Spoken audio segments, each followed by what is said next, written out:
Hi friends, அஸ்ஸலாமு அலைக்கும். Welcome back to channel. இன்றைக்கி மார்னிங் மினி விலாக் என்னென்னு பார்த்துலாமா? மார்னிங் வீட்டு வேலைலாம் முடிச்சுட்டு நேராக கிளம்பி டிமார்ட்டுக்கு போயாச்சு.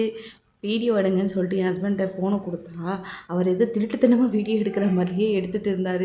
இப்போ ஒரே எனக்கு சிரிப்பு தாங்க முடியல அந்த வீடியோவில். அதுக்கப்புறம் பார்த்திங்கன்னா நிறைய நிறைய ஆஃபர் போயிட்டுருக்கு டிமார்ட்டில். கூட்டம் எப்போவுமே நிரம்பி வழிஞ்சிட்டே தான் இருக்குது. மாதம் 30 நாளும் அங்கே கூட்டம் தான். நாங்கள் காலையில் போனோம், காலையிலேயே அத்தனை கூட்டம். நிறைய பொருள் ஆஃபர் போட்டிருக்குறாங்க. சூட்கேஸு, ட்ராலிஸ்லாம் நிறைய ஆஃபர் போட்டிருக்கு. அப்புறம் ஸ்டோரேஜ் கண்டெய்னர் கூட ஆஃபர் நிறைய போயிட்டுருக்காங்க. நான் வாங்க போனது என்னவோ கொஞ்சம் ஐட்டங்கள் தாங்க. ஏன்னா ஆல்ரெடி இருக்குது, இருந்தாலும் பார்த்துக்கலாமே அப்படின்னு சொல்லிட்டு தான் சும்மா தான் போடுது. இந்த ஸ்லிப்பர்லாம் எனக்கு ரொம்ப பிடிச்சிருந்துச்சு. ஆனால் என்னோடய பேட் டைம் ஒரு காலுக்கு ஒரு சைஸு, இன்னொரு காலுக்கு வேறு சைஸ் இருக்கிறதுனால நான் எதுவுமே வாங்கலை. நான் வாங்கலைனாலும் எல்லாத்தையும் சுற்றி பார்ப்பேன்னு சொல்லிட்டு அந்த 2 ஃப்ளோரையும் சுற்றி பார்த்துட்டு தான் நான் பில்லிங் செக்ஷனுக்கே வந்தேன்.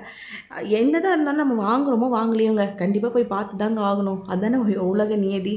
ஸோ அதெல்லாம் முடிச்சுட்டு எங்கள் ஷாப்பிங் முடிச்சு நாங்கள் பில்லை போட்டு வீட்டுக்கு கிளம்பிட்டோம். இந்த வீடியோ பிடிச்சிருந்தா லைக் பண்ணுங்கள், ஷேர் பண்ணுங்கள், மறக்காம சேனலை சப்ஸ்கிரைப் பண்ணி சப்போர்ட் பண்ணுங்கள்.